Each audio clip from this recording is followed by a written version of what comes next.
కీర్తనలు 127వ అధ్యాయం. యెహోవా ఇల్లు కట్టించని ఎడల దాని కట్టువారి ప్రయాసము వ్యర్థమే. యెహోవా పట్టణమును కాపాడని ఎడల దాని కావలి వారు మేలుకొని ఎండుట వ్యర్థమే. మీరు వేకువనే లేచి చాలా రాత్రి అయిన తరువాత పండుకొనుచు కష్టార్జితమైన ఆహారం తినుచుండుట వ్యర్థమే.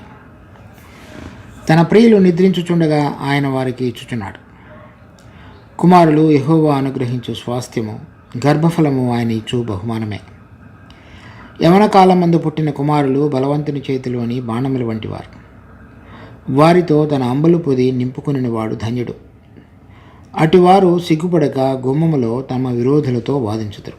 ఈ కీర్తన సొలొమోను రచించినట్లుగా మనం పైన వక్కణలో చూస్తాం. సొలొమోను రాసినటువంటి ఇంకొక కీర్తన కూడా 72వ అధ్యాయం కీర్తనలో ఉంది. తరువాత ఈ కీర్తన ఒక ఇల్లు కట్టించటం, దానిని కాపాడటం, తర్వాత దేవుని చేత ఆశీర్వదించబడినటువంటి కుటుంబం, తర్వాత వాళ్ళు చేయగలిగినటువంటి పని, వాటన్నిటిని గురించినటువంటి 5 వచనాలలో ఈ వివరణ ఇవ్వబడింది. దావీదు దేవుని చేత అభిషేకించబడి 40 సంవత్సరాలు రాజ్యం చేసిన తరువాత తను దేవుని యొక్క మందిరాన్ని కట్టాలని ఎంతగానో ఆశపడ్డాడు.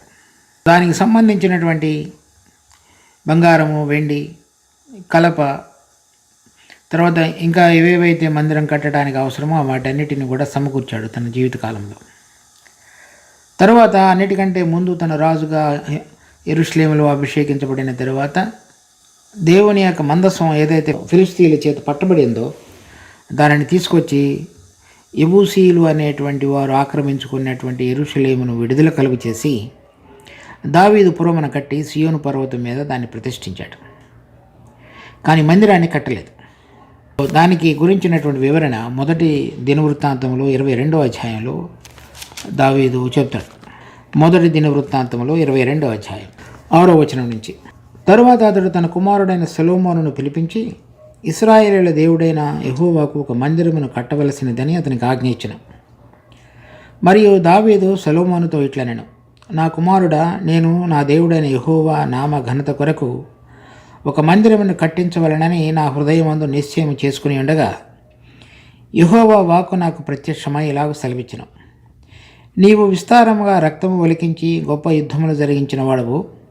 నీవు నా నామమునకు మందిరమును కట్టించకూడదు. నా సన్నిధిని నీవు విస్తారముగా రక్తము నేల మీదకి ఓడ్చితివి.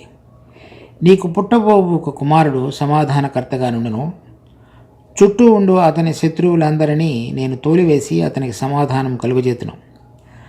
అందువలన అతనికి సొలొమోను అను పేరు పెట్టబడను. అతని దినములలో ఇశ్రాయేలీయులకు సమాధానమును విశ్రాంతియు దయచేయుదును. అతడు నా నామమునకు ఒక మందిరమును కట్టించును. అతడు నాకు కుమారుడైండును, నేను అతనికి తండ్రినైందును. ఇశ్రాయేలీయుల మీద అతని రాజ్యసింహాసనము నిత్యము స్థిరపరచుదును. నా కుమారుడా, యెహోవా నీకు తోడుగా ఉండునుగాక. నీవు వర్ధిల్లి నీ దేవుడైన యెహోవా నిన్ను గూర్చిన సెలవిచ్చిన ప్రకారముగా ఆయనకు మందిరము కట్టించుదువు కాక.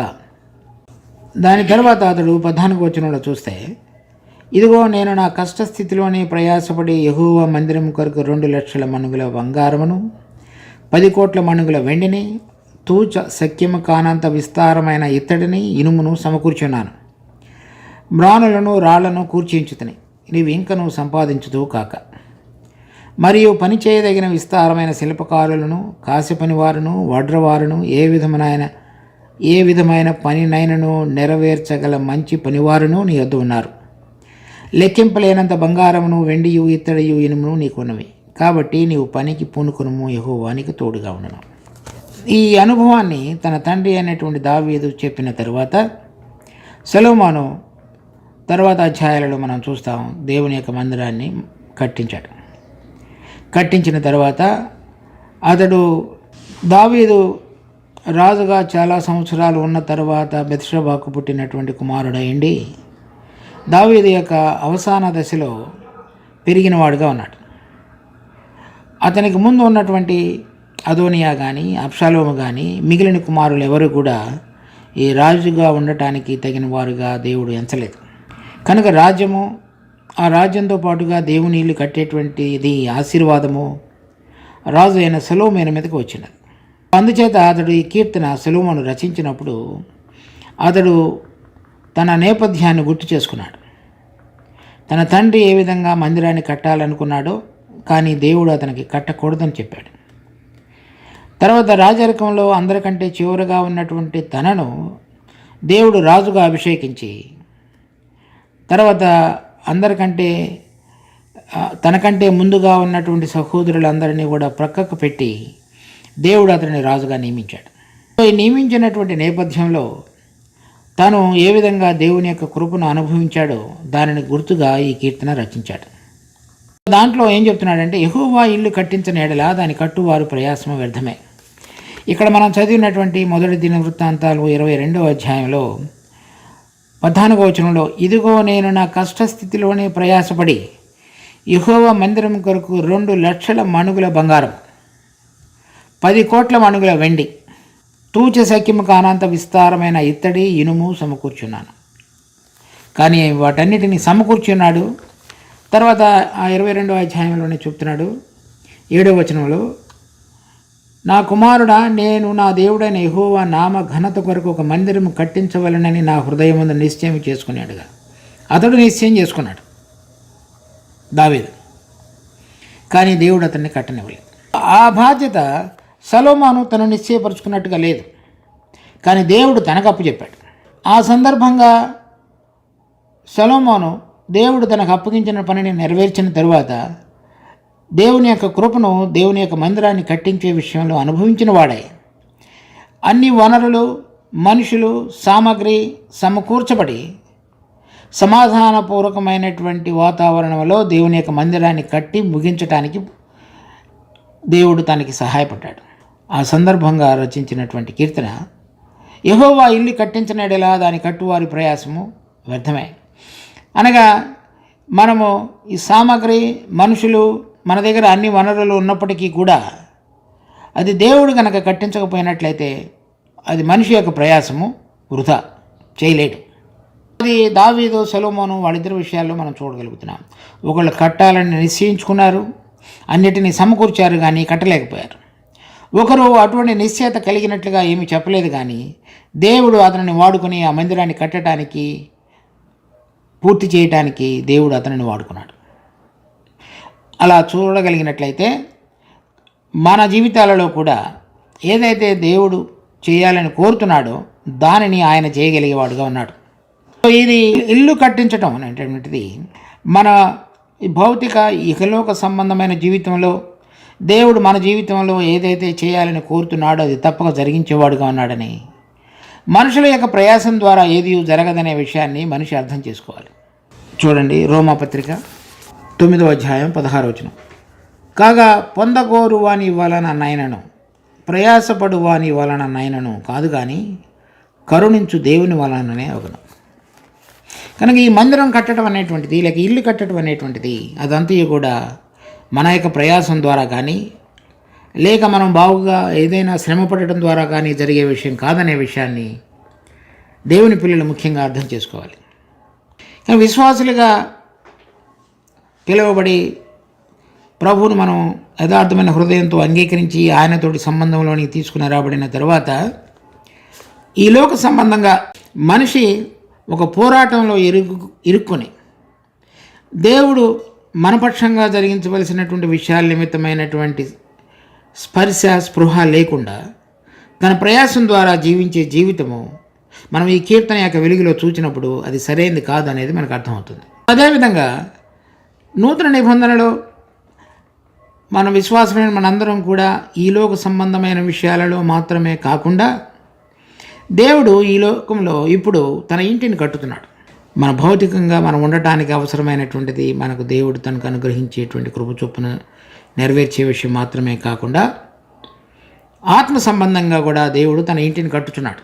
మన ప్రభు అయిన యేసుక్రీస్తు ఇక్కడ ఉండగా మత్తయి సువార్త 16వ అధ్యాయంలో నేను నా సంఘమును కట్టుదును. కనుక దేవుడు ఆయన సంఘాన్ని కట్టేవాడుగా ఉన్నాడు. సో ప్రభు అయిన యేసుక్రీస్తు తండ్రి ఈ లోకమునకు పంపించిన తరువాత ఆ పాత నిబంధనలో ఏదైతే యూదులు అడిగారు, ఈ మందిరం నీవు దేవుని కుమారుడు అని నమ్మటానికి ఏ సూచక క్రియను చేయదు. ఈ మందిరమును పడగొట్టుడి, నేను 3 దినములలో దానిని నేను లేపుదును. అనగా ఆయన ఈ మందిరం అనేటువంటిది ఇక్కడ ఉన్నటువంటి మందిరం కట్టడానికి దావీదు అన్నిటినీ సమకూర్చినవన్నిటినీ కూడా ఈలోక సంబంధమైనవి. మనిషి అవిశ్వాసి కానీ విశ్వాసి కానీ ఈలోక సంబంధమైనటువంటి ఇల్లు కట్టడానికి చూసేటువంటి ప్రతిదీ కూడా ఇక్కడ భౌతికమైనటువంటి పదార్థాలతో కట్టబడేటువంటిది. దేవుని యొక్క మందిరం ఆయన చెప్పినాడు, ఈ మందిరమును పడగొట్టుడే, నేను దానిని 3 దినములలో లేపుదును. అది ఆత్మ సంబంధమైనటువంటి మందిరం, అది ఆయన కట్టుతున్నాడు. ఈ విషయాన్ని ఎవరెవరైతే ఆయన యొక్క సేవ పరిచర్య ఆయనతో పాటుగా కలిసి కట్టేటువంటి వారుగా ఉన్నారో వారందరూ కూడా గుర్తించవలసిన విషయం. అనగా ఆయన చనిపోయి తిరిగి లేచినటువంటి పునరుద్ధాన జీవం ద్వారా నీవు దేవుని కుమారుడైన క్రీస్తువు అని పేతురు చెప్పినప్పుడు, నేను ఈ బండ మీద, అంటే చనిపోయి దేవుడి కుమారుడిగా వచ్చినటువంటి యేసుక్రీస్తు అనేటువంటి సత్యం, ఆయన చనిపోయి తిరిగి లేవబోతున్నాడు అనేటువంటి సత్యం, దాని మీద నేను ఈ సంఘాన్ని ఆయన కట్టేవాడుగా ఉన్నాడు. కనుక మనం ఆయనతో పాటుగా కలిసి జత పనివారంగా ఉంటూ కనుక ఆ పనిలో నిమగ్నమైతే, ఆ జీవం మనలో పనిచేసినప్పుడు మాత్రమే ఆయన ఇంటిని కట్టడానికి కావలసినటువంటి బలము, తర్వాత కావలసినటువంటి వనరులు, వాటన్నిటిని కూడా ఏ విధంగా ఆయన మీద ఆధారపడుతూ మనము ఆయన ద్వారా స్వీకరించి ఆ పనిలో మనం ముందుకు సాగాలో దానికి కావలసిన విధంగా ఆయన వాడుకునేవాడుగా ఉన్నాడు. అలా కాకుండా ఆయన కట్టే మందిరాన్ని మనిషి యొక్క ప్రయాసం ద్వారా కట్టినట్లయితే అది వృధా, అది చెప్తున్నాడు ప్రభు. తర్వాత చూడండి, 1 కొరింథీ 3వ అధ్యాయం 9వ వచనం, మేము దేవుని జత పనివారమై ఉన్నాము. అంటే ప్రభువు ఏది కట్టుతున్నాడో దానిలో ఆయనతో పాటుగా మేము కలిసి పనిచేసే వారంగా ఉన్నామని పౌలు చెప్తున్నాడు. తర్వాత 10వ వచనంలో, మీరు దేవుని వ్యవసాయమును దేవుని గృహమునై ఉన్నారు, దేవుడు నాకు అనుగ్రహించిన కృప చొప్పున నేను నేర్పరి అయిన శిల్పకారుని వలె పునాది వేసితిని, మరి ఒకడు దాని మీద కట్టుచున్నాడు. ప్రతివాడు దాని మీద ఎలాగ కట్టుచున్నాడో చూచుకునేవాళ్ళను. వేయబడినది తప్ప మరి ఒక పునాది ఎవడను వేయనేరడు, ఈ పునాది క్రీస్తే. ఎవడైనను ఈ పునాది మీద బంగారము, వెండి, వెలగల రాళ్ళు, కర్ర, గడ్డి, కొయ్య, కాలు మొదలైన వాటితో కట్టిన ఎడల వాని పని కనబడను, ఆ దినము దానిని తేటపరచును, అది అగ్ని చేత బయలుపరచబడును. కనుక యెహోవా ఇల్లు కట్టించని ఎడల కట్టువాని ప్రయాసము వృధా. ఇప్పుడు ఆ ఇల్లు కట్టడానికి దేవుడు ఏదైతే ప్రణాళిక, అంటే ప్రభు అయిన యేసుక్రీస్తు యొక్క పునరుద్ధాన జీవం ద్వారా సమస్తమైన వాటిని ఓడించగలిగినటువంటి శక్తి కలిగినటువంటి యొక్క బిడ్డల యొక్క జీవితాల ద్వారా ఆయన వేసిన పునాది మీద బంగారము, వెండి, విలువైనటువంటి రాళ్లతో కనుక కట్టినట్లయితే అది దేవుని చేతిలో ఆశీర్వదించబడినటువంటిది. అలా కాకుండా గడ్డి, కర్ర, కొయ్య, కాలు అదంతా కూడా మనుషుని యొక్క ప్రయాసంగా మారుతుంది, అది అగ్ని చేత పరీక్షకు నిలబడదు. దాని తర్వాత 1 కొరింథీ 4వ అధ్యాయం 1వ వచనం, ఈలాగున క్రీస్తు సేవకులమనియు దేవుని మర్మముల విషయంలో గృహ నిర్వాహకులమనియు ప్రతి మనుషుడు మమ్మను భావింపవలెను. 3వ అధ్యాయంలో మేము జతపని వారమై ఉన్నాము. ఆ జతపని వారు క్రీస్తు సేవకులు, అంటే ఆయన ఏది కట్టుమంటున్నాడో దానిని మేము కట్టేవారంగా ఉన్నామని చెప్తున్నాడు. దాని తర్వాత ఎఫెసీ పత్రిక 2వ అధ్యాయం 20 నుంచి 22 వరకు, క్రీస్తు యేసే ముఖ్యమైన మూలరాయి అయి ఉండగా అపోస్తులు, ప్రవక్తలు వేసిన పునాది మీద మీరు కట్టబడి ఉన్నారు. ప్రతి కట్టడమును ఆయనలో చక్కగా అమర్చబడి ప్రభువునందు పరిశుద్ధమైన దేవాలయ మగుటకు వృద్ధి పొందుచున్నది. ఆయనలో మీరు కూడా ఆత్మ మూలంగా దేవునికి నివాస స్థలమై ఉండుటకు కట్టబడుతున్నారు. ప్రతి కట్టడము ఆయనలో చక్కగా అమర్చబడి ప్రభువునందు పరిశుద్ధమైన దేవాలయం ఒకటకు వృద్ధి పొందుతున్నది. పాత నిబంధనలో సొలొమోను కట్టించినటువంటి మందిరము అది భౌతికమైనటువంటిది. ఇప్పుడు నూతన నిబంధనలో దేవుడు కట్టుచున్నటువంటి నేను నా సంఘమును కట్టుదును దేవుని ఇల్లు, ఆయనలో మీరు కూడా ఆత్మ మూలముగా దేవునికి నివాస స్థలమై ఉన్నట్టుకు కట్టబడుతున్నారు. ఇది ఆత్మ మూలంగా దేవుని చేత కట్టబడేటువంటి మందిరం. అది మనుషుని యొక్క ప్రయాసం ద్వారా జరుగుతుంది అనుకుంటే అది సరైనది కాదు. ఈ విషయాలన్నిటిలో కూడా ఏది దేవుడు ఈ రోజులలో కట్టుతున్నాడు, దానిలో మన పాలు, మనం ఏ విధంగా ఆయనతో పాటుగా కలిసి ఆయన జీవం ద్వారా తర్వాత ఆయనతోటి కట్టినట్లయితే అది విలువగా గుర్తించబడి రాబోయే దినాలలో పరీక్షకు నిలిచేదిగా ఉంటుంది. అలా కాని పక్షంలో అది వృధా అని చెప్తున్నాడు. అది కాల్చివేయబడుతుంది, అప్పుడు పరీక్షకు నిలబడదు. కనుక మనలో ఆయన చేస్తున్నటువంటి పని విషయంలో మనము ఆత్మ తాకిడికి లోబడుతూ ఆయన మనలో ఏదైతే కట్టాలని కోరుతున్నాడో దానిని కట్టనివ్వటం, మనలో ఆయన నివసించటానికి. తర్వాత మనలను వాడుకొని జత పనివారుగా సేవకులుగా ఆయన కట్టుతున్నటువంటి మందిర నిర్మాణ విషయంలో మనం ఏదో గుర్తెరిగి ఆయన యొక్క జీవం ద్వారా ఆయన యొక్క ఆత్మ యొక్క నడిపింపు చేత కట్టబడటం అనేటువంటిది కూడా నేర్చుకోవాలి. ఈ పరలోక సంబంధమైనటువంటి దర్శనం కలిగి ప్రభువు పరలోకంలో మన కొరకై ఏదైతే సిద్ధపరిచి చేయబోతున్నాడనే విషయాన్ని తెలుసుకున్నటువంటి బిడ్డలు ఈ విధంగా వారి ప్రయాసం వృధా కాకుండా వారి జీవితకాలంలో దేవుని యొక్క ఇంటిని కట్టడానికి దేవుడు వారిని వాడుకునేవాడుగా ఉన్నాడు. తర్వాత యెహోవా పట్టణమును కాపాడని ఎడల దాన్ని కావలి వారు మేలుకొని ఉండుటయు వ్యర్థమే.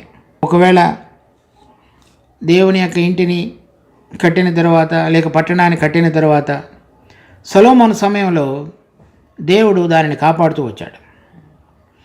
దావీదు సమయంలో యుద్ధాలు, తర్వాత అనేక మంది చుట్టూ ఉన్న శత్రువులందరినీ కూడా లోపరుచుకునవడానికి జరగవలసినటువంటి విధంగా దావీదు పోరాడాడు. దాని అంతటిని సరైన విధంగా చేసిన తరువాత సొలొమోను సమయానికి దేవుడు సమాధానాన్ని స్థిరపరిచాడు. కనుక మనం దేవుని ఏర్పాటులో ఉన్నట్లయితే మనం సమాధానపూర్వకంగా దేవుడు చేస్తున్న పనిలో కానీ మన వ్యక్తిగత జీవితాలలో కానీ దేవుని యొక్క సమాధానాన్ని చక్కగా అనుభవించి జీవించగలుగుతాం. అప్పుడు అపవాది యొక్క కుతంత్రాల యొక్క ప్రభావం ద్వారా సమాధానాన్ని భంగపరిచేటువంటి ఆలోచనలు, క్రియలు, శత్రువులు, దురాత్మలు, వాటి యొక్క ప్రభావం నుంచి దేవుడు తన బిడ్డలను కాపాడేవాడుగా ఉంటాడు. ఆ విషయాన్ని మనం ఎవరెవరైతే ఆయన మీద ఆధారపడి ఆయన ప్రభావం నందు ఆయన కృపయందు విశ్వసిస్తారో, ఆయన యొక్క చిత్తాన్ని చక్కగా తెలుసుకొని ప్రతి సమస్యను ప్రతి విషయాన్ని ఆయనకు అప్పచెప్తారో, ఆయన చక్కగా చేయగలడనేటువంటి దానిని చూడగలుగుతారో, వారి జీవితంలో ఈ కాపుదల అనేటువంటిది చక్కగా చూడగలుగుతారు. 2వ వచనం, మీరు వేకువనే లేచి చాలా రాత్రి అయిన తరువాత పండుకొనుచు కష్టార్జితమైన ఆహారం తినుచుండుట వ్యర్థమే. తన ప్రియులు నిద్రించుచుండగా ఆయన వారికి ఇచ్చుచున్నాడు. దేవుడు ఇశ్రాయేలీయులను ఐగుప్తు దేశంలో నుంచి విడుదల కలుగు చేసి తీసుకొచ్చిన తరువాత వారితోటి ఈ విధంగా మోషే ద్వారా మాట్లాడాడు.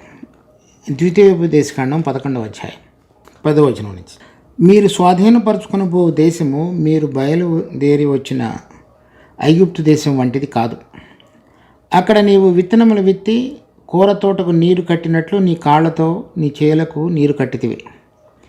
మీరు నది దాటి స్వాధీనపరచుకున్నట్టుకు వెళ్ళుచున్న దేశము కొండలు లోయలు గల దేశము. అది ఆకాశ వర్ష జలము త్రాగును. అది నీ దేవుడైన యెహోవా లక్ష్యపెట్టు దేశము. నీ దేవుడైన యెహోవా కన్నులు సంవత్సరాది మొదలుకొని సంవత్సరాంతం వరకు ఎల్లప్పుడూ దాని మీద ఉండును.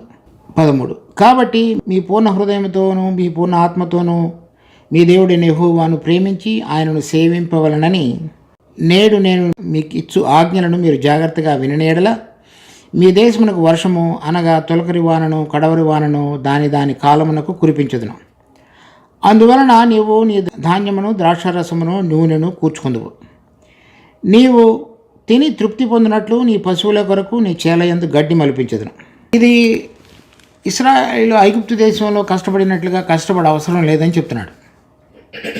సో ఇక్కడ సొలొమోను తన జీవితంలో ఏదైతే ప్రతిదీ కూడా సమకూర్చబడి రాజ అధికారానికి వచ్చి ఉన్నాడో ఆ సంపదను వర్ధిల్లటాన్ని దేవుని యొక్క ఆశీర్వాదాన్ని రుచి చూడగలిగాడు. ఎందుకంటే అతడు అడిగాడు, దేవుడు నీకేం చేయమని కోరుతున్నావని దేవుడు ప్రత్యక్షమై మాట్లాడినప్పుడు ఈ నువ్వు నాకు అనుగ్రహించిన ఈ ప్రజలను ఏలగలగటానికి కావలసినటువంటి జ్ఞానాన్ని ఇవ్వమని కోరాడు. నువ్వు జ్ఞానమును కావాలని కోరుకున్నావు కనుక, అంటే దేవుడు తన జీవితంలో ఉండి నడిపించాలనేటువంటిది సొలొమోను యొక్క ఉద్దేశం. జ్ఞానం అంటే నీవు అడగకపోయినప్పటికీ నీకు ధనమును వాన్నిటిని కూడా సకల ఐశ్వర్యములు నీకు ఇస్తానని చెప్పాడు దేవుడు. అందుకని దేవుడు ఏం చెప్తున్నాడంటే సామెతలు 10వ అధ్యాయం 22వ వచనంలో ఐశ్వర్యం అనేటువంటిది యెహోవా వలన ఐశ్వర్యవంతం కలుగుతుంది, దానిలో ప్రయాసం ఉండదు. చూడండి, సామెతలు 10వ అధ్యాయం 22వ వచనం. యెహోవా ఆశీర్వాదము ఐశ్వర్యం ఇచ్చును, నరుల కష్టము చేత ఆ ఆశీర్వాదం ఎక్కువ కాదు. ఈ వచనాన్ని దేవుడు తన జీవితంలో సొలొమోను చక్కగా చూడగలిగాడు. ఏదైతే ద్విపదేశకాండం 11వ అధ్యాయంలో మనం చదివినటువంటి వాక్య భాగం అనుసారంగా.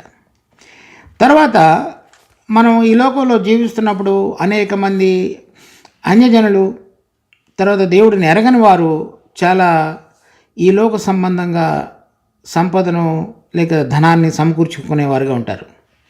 దానిని గురించి కూడా ఈ కీర్తనకర్త ప్రసంగి గ్రంథం 2వ అధ్యాయంలో ఈ విధంగా మాట్లాడుతున్నాడు. 26వ వచనం. ఏలయనగా దైవ దృష్టికి మంచివాడుగా నుండి వానికి దేవుడు జ్ఞానమును, తెలివిని, ఆనందమును అనుగ్రహించును. అది తన యొక్క అనుభవం. అయితే దైవ దృష్టికి ఇష్టడగు వానికి చుటకాయ ప్రయాసపడి పోగు చేయి పనిని ఆయన పాపాత్మునికి నిర్ణయించును. ఇక్కడ మనం చదివినటువంటి కీర్తనలో కూడా అదే. తన ప్రియులు నిద్రించుచుండగా ఆయన వారికి ఆహారం ఇచ్చుచున్నాడు. మనం వేకువనే లేచి రాత్రి జాము వరకు మేలుకొని ప్రయాసపడటం అనేటువంటిది వ్యర్థము. ఆ పనిని ఆయన పాపులకు నిర్ణయించాడు.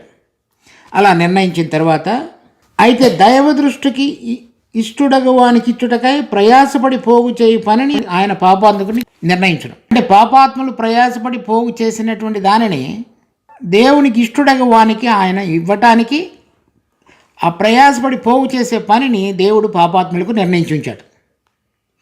కనుక దేవుడు మనకి ఇవ్వబడినటువంటి ఆశీర్వాదం ఏంటంటే ద్వితీయోపదేశకాండంలో కానీ, సామెతల్లో కానీ, ప్రసంగిలో కానీ సొలొమోను యొక్క అనుభవం చేత మనకు మాట్లాడుతున్న విషయాలు దేవుడు నూతన నిబంధనలో మనకు గురించి కూడా చెప్పాడు.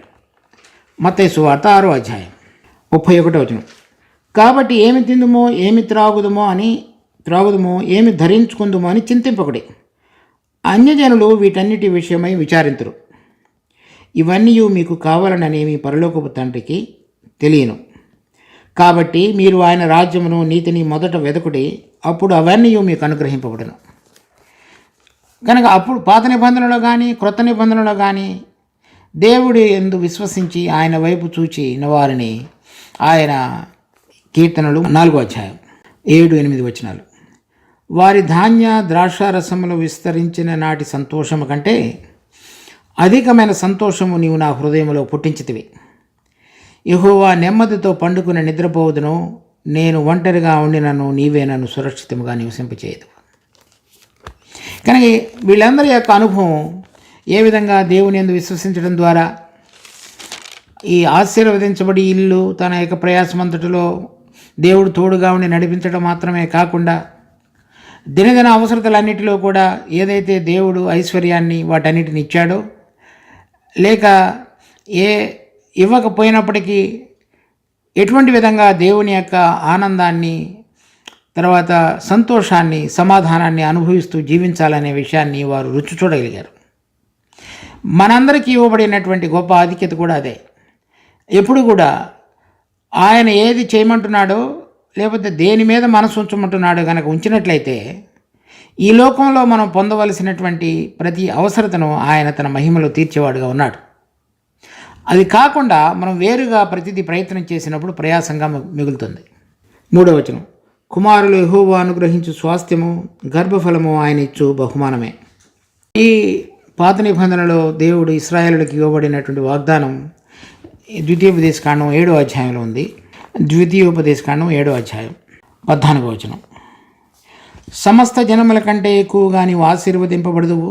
నీలో మగవానికే కానీ, ఆడుదానికే కానీ గొడ్డుతనం ఉండదు, నీ పశువులలోనైనను ఉండదు. పిల్లలు కలగజేయటం అనేటువంటిది కూడా ఆయన వారికి ఇస్తానని చెప్తున్నాడు. ఇప్పుడు మామూలుగా అందరూ శారీరక సంబంధమైనటువంటి మార్పులు వారి యొక్క బలం చేత పిల్లలను ప్రతి వాళ్ళకి కలుగుతారనేటువంటిది అనేక మంది ఉద్దేశం. కానీ అది దేవుడు చేయని ఎడల జరగదు.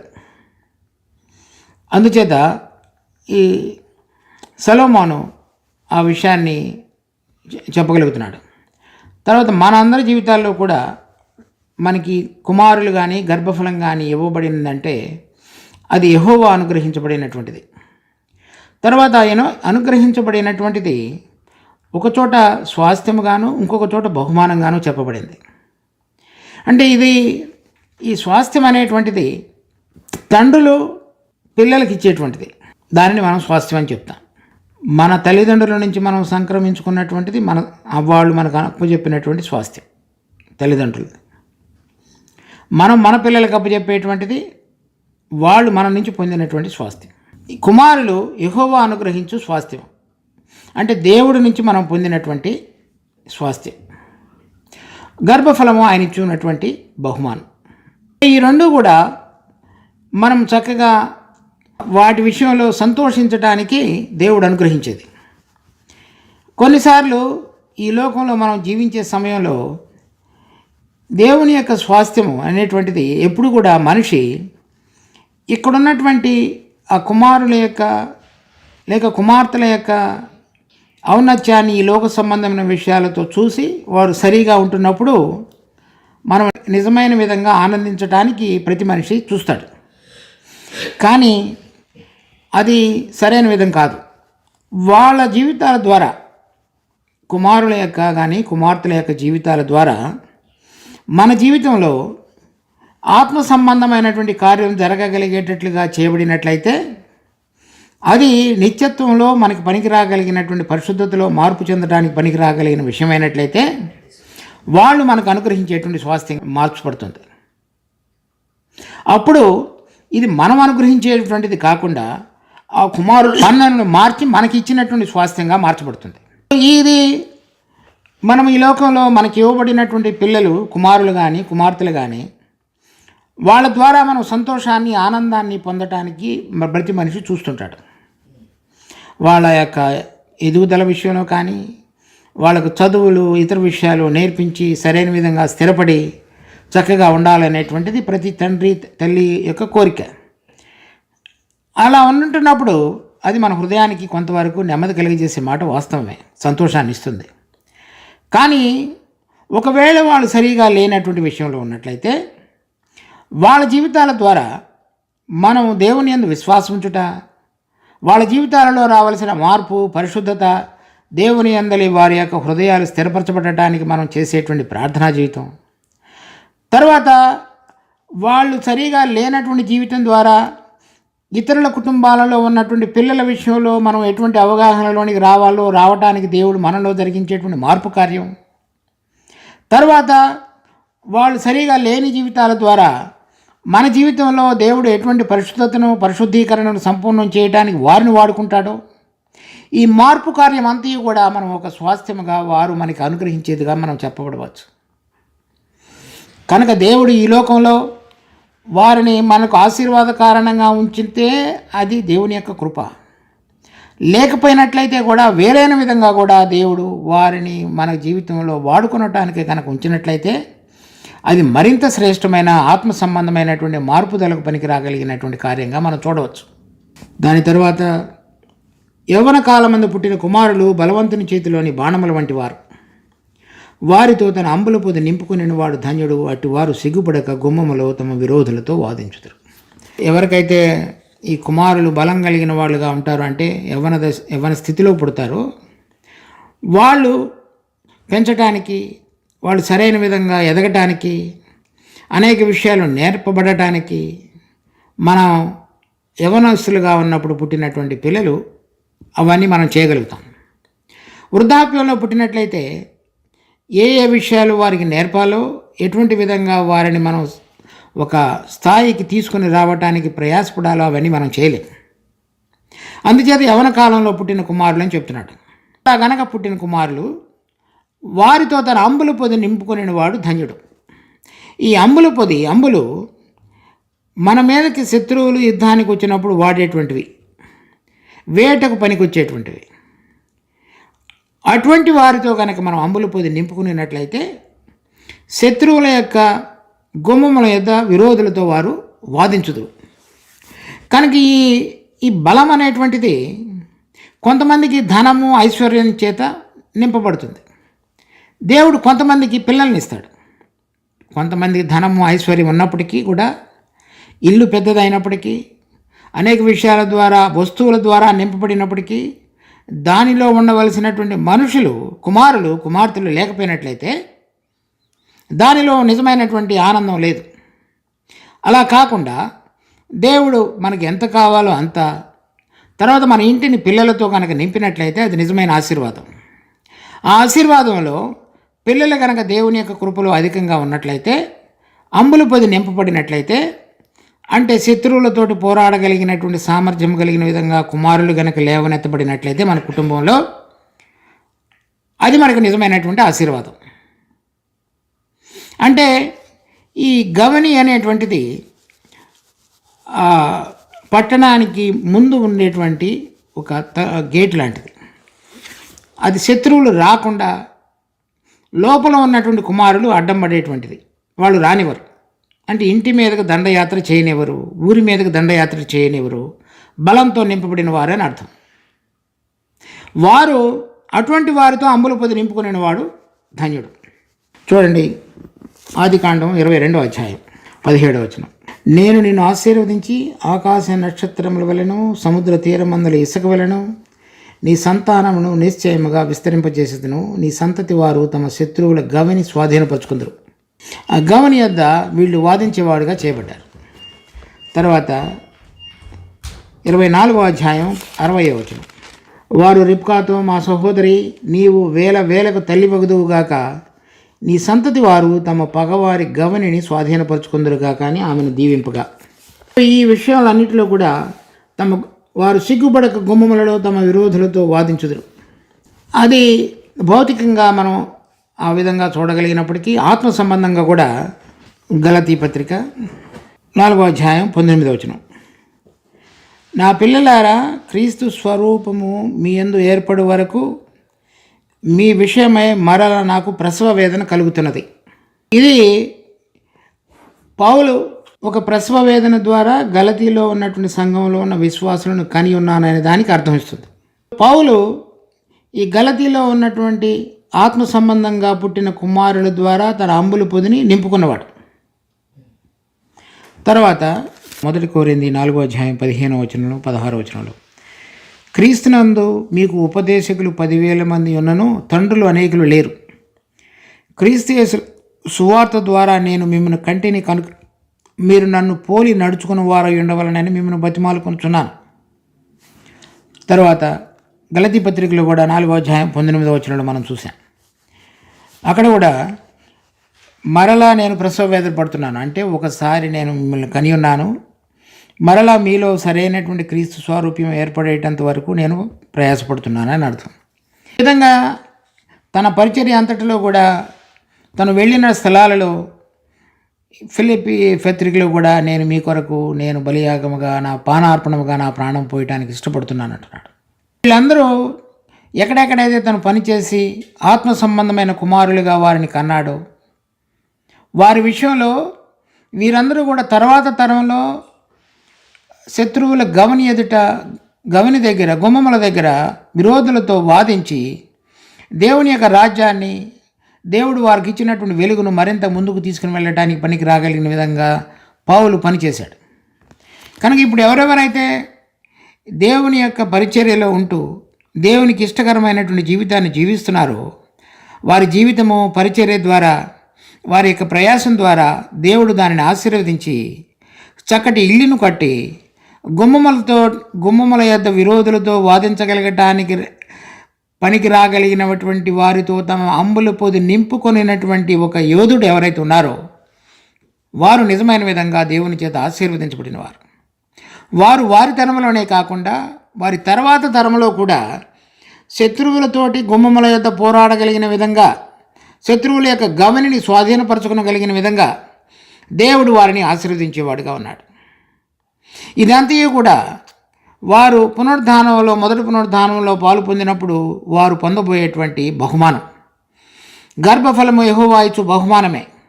ఎవరెవరైతే ఈ స్వాస్థ్యము తర్వాత ఈ అంబుల పొది నింపుకొని అటువంటి కుమారులు కుమార్తెల ద్వారా ఈ లోకంలో దేవుని వాక్యం అనేటువంటి జీవవాక్యాన్ని పునాది వేసి వాళ్ళు వెళ్ళిపోతారో వారు ఈ లోకంలో సంతోషించుట ఆనందించుట మాత్రమే కాకుండా పరలోకంలో కూడా మనం దేవుని ఎదుట నిలబడినప్పుడు వారు నిజమైనటువంటి బహుమానాన్ని ఆయన ద్వారా పొందగలిగేవారుగా దేవుడు చేస్తాడు. అటువంటి ఉద్దేశంతో మనందరం కూడా జీవించగలిగినట్లయితే అది నిజమైనటువంటి సార్థకతలోనికి రాగలిగినటువంటి జీవితం అవుతుంది. దేవుడి వాక్యం ఆశీర్వదించును గాక.